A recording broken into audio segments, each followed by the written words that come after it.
భారతదేశ పార్లమెంట్లో భారతదేశ ప్రధానమంత్రి అమిత్ షా గారి మరి నరేంద్ర మోడీ గారు అమిత్ షా గారి నేతృత్వంలో మహిళలకు 33% రిజర్వేషన్ కల్పించాలని చెప్పి పార్లమెంట్లో దిగిపోయేటట్టు చేసిందో మరి మహిళల కోసము భారతీయ జనతా పార్టీ ఏ విధంగా పాటుపడుతుందని తెలియజెప్పడానికి సంగారెడ్డి జిల్లాకి ఇచ్చేసినటువంటి మన పాయల్ శేఖర్ అన్న మరి డిప్యూటీ ఫ్లోర్ లీడర్ గారికి మరి అదేవిధంగా సంగప్పన్న గారికి మరి అదేవిధంగా మన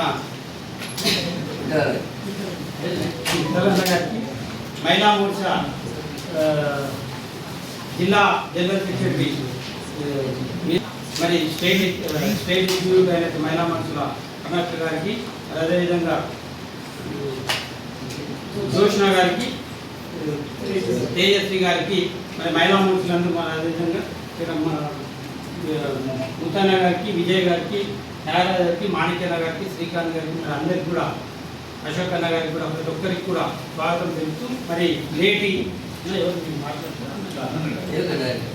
మరి మహిళా మోర్చా 33% రిజర్వేషన్ గురించి మరి ఈరోజు జిల్లా సంగారెడ్డి జిల్లాలో ప్రెస్ మీట్ ఏర్పడింది. మన పాయల్ శేఖర్ అన్న గారి గారు డిప్యూటీ ఫ్లోర్ లీడర్ గారు మాట్లాడాలి.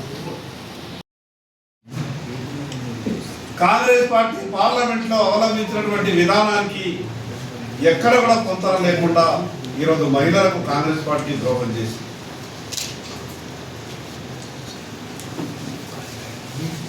పార్లమెంట్లో బిల్లు వీగిపోయిందని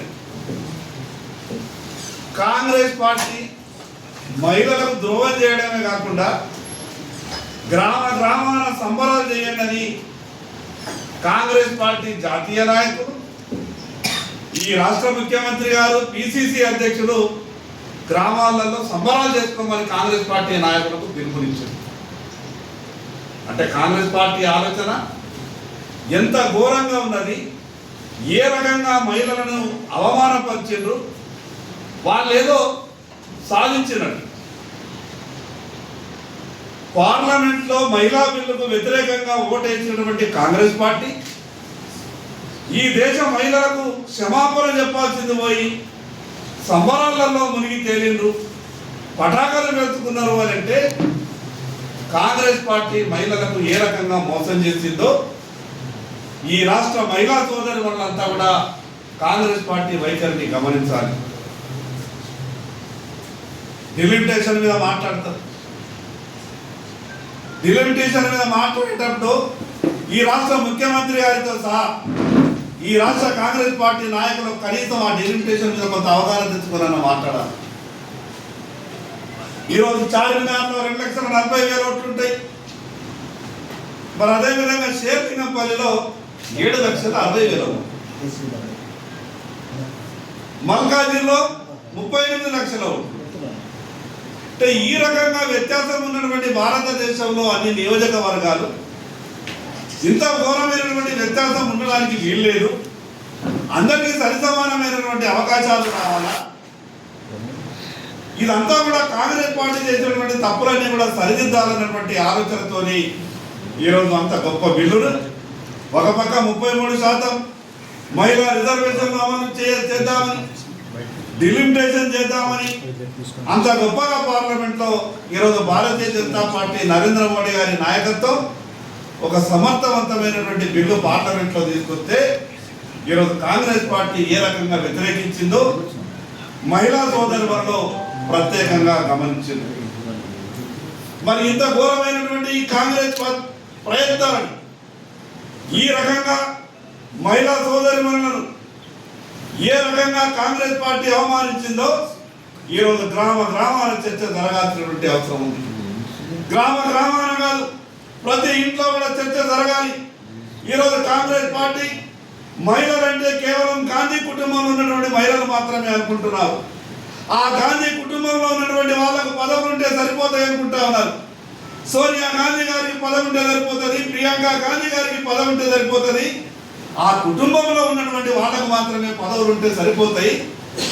ఈ భారతదేశంలో ఉన్నటువంటి మిగతా మహిళలకు గౌరవం దక్కకున్నా వాళ్ళకు పర్వాలేదు, పదవులు రాకున్నా కూడా పర్వాలేదు, కానీ కాంగ్రెస్ పార్టీ చేసినటువంటి ఈ యొక్క మోసాన్ని ప్రతి దగ్గర కూడా చర్చ పెట్టాల్సినటువంటి అవసరం ఉంది.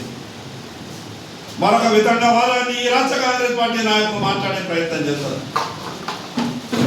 రాష్ట్ర కాంగ్రెస్ పార్టీ నాయకులు అయితే ఎప్పుడు ఏం మాట్లాడతారో వాళ్ళకి అర్థం కాదు, కనీస అవగాహన లేకుండా మాట్లాడతారు. ఈ రాష్ట్ర ముఖ్యమంత్రి గారు మాట్లాడతారు, సంపాదన ఎక్కడ ఎక్కువ చేస్తుంది ఆ ఏరియాలో సీట్లు ఎక్కువ ఇవ్వాలి, ఓట్లు ఎక్కువ ఇవ్వాలని రాష్ట్ర ముఖ్యమంత్రి గారు ప్రపంచంలో ఎక్కడ లేనటువంటి ఒక ఫార్ములా తీసుకొచ్చింది. అంటే వాళ్ళ లెక్క ప్రకారం ఈరోజు అంబానీ కుటుంబానికి, ఆదాని కుటుంబానికి మంచిగా ఒక 10 కోట్ల ఓట్లు ఇవ్వబడుతుంది లెక్క ప్రకారం. మాట్లాడేటటువంటి మాటల్ని తెలంగాణ రాష్ట్ర మహిళా సోదరి వల్లారా మీరంతా కూడా ఒకసారి ఆలోచించండి. తిరుగుతుంది ఈరోజు మహిళలు చీకొడతా ఉన్నారు, మహిళలంతా కూడా గ్రామాలలో చీపుర్లు పట్టుకొని ఉన్నారు. ఎప్పుడు వస్తారో కాంగ్రెస్ పార్టీ నాయకులు, ఎప్పుడు చీపుర్లతో మేము సత్కారం చేస్తామా అని మహిళా సోదరు వాళ్ళంతా కూడా ఈరోజు కాంగ్రెస్ పార్టీ నాయకులతో గ్రామాలలో ఎదురు చూస్తూ ఉన్నారు.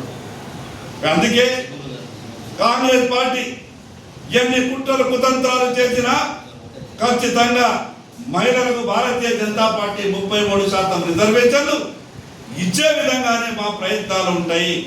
రకమైనటువంటి ఆలోచన లేకుండా మంచి బిల్లులు తీసుకొచ్చినప్పుడు పార్లమెంట్లో మద్దతు ఇచ్చే విధంగా బుద్ధి రావాలి వాళ్ళకని ఈ సందర్భంగా కాంగ్రెస్ పార్టీ నాయకులకు చెప్పారు.